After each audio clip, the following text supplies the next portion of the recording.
No, Tiwi, our man on the spot down there has been Te Hemara Rauhihi. He's been involved with everything happening since the hui opened on Friday. Over 1,000 people from Kōhanga Reo right around the country have been at this hui on Tūranga Waiwai Marae.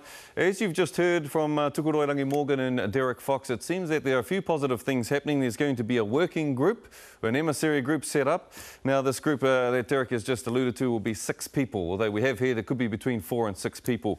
A person that's already been appointed to that group, according to some of the reports that we have coming from Tūranga Waiwai Marae at the moment, is Tanya Simpson, who will be on that group as a representative of Kingi Tuheitia. That group will be going around the country consulting with all different Kōhanga Reo, basically to canvass their opinions and ask them what they want in terms of the future of the Kōhanga Reo movement. Now, as I said, our man Te Hemara Rauhihi, he's been down there since the beginning of this hui. He's been canvassing, listening to a lot of what's been going on. We're going to cross over to him now live outside the gates at Tūranga Waiwai. Te Hemara, tēnā koe.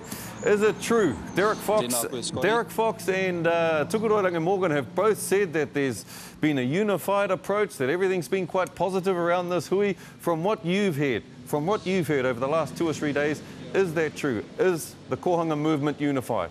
What have the people been saying?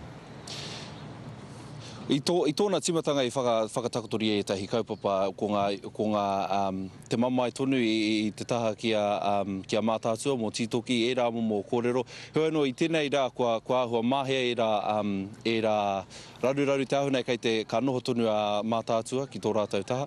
Hoi anō I tānahi nei ko tā Mataatua I rangirua kāre mōho mehemea ka piri tonu ki te kaupapa kāre rānei pēnei no hoki ki te Waipounamu. Tell us a bit more about that, because I heard that Mataatua, you're just saying there that Mataatua have been a bit frustrated during the process. Should we say that the relieving of Tītoki Black as a CEO of the Runanga has caused them to be frustrated around the Kōhanga Reo process. They nearly walked out yesterday. Tell us a bit more about that. Is it just Mataatua or the other Kōhanga involved in this sort of being a bit frustrated about the process? Ko ngā rohe ko Mataatua ko te Waipounamu hoki I nā te mea I whakawehea ngā ropu, ngā rohe ka tahi ka whakaritea etahi take kia kawe atu ki mua I te mare I konei. Nā I whakatakotoria etahi māharahara ko ngā māharahara o Mataatua ko te poari he hihia no rātou kia heke. Nā ko tētahi atu kaupapa ko tītoki, kei te rongo tonu I te mama I kia tītoki.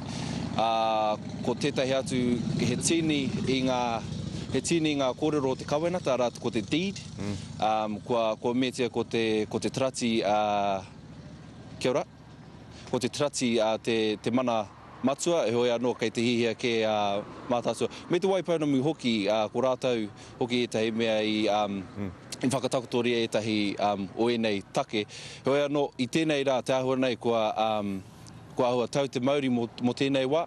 I nā tonu nei, kei te pōti tia te toko whā, ko tētahi nā pō I kōrero hia te kingi ko Tanya Simpson ka tū hei māai mo te... Ko pau te wai hoa, mihi ana ki a koe I ena whakamārama au te hemara, ngā mihi nui ki a koe, ka pai. So there we have it, everybody. We've heard the latest from down there at the Kōhanga Reo hui down at Tūranga Waiwai Marae. It seems like things are going okay at the moment, although there is a bit of frustration coming from Mataatua. We'll have more on that as we carry on into the week. Tēnā koutou.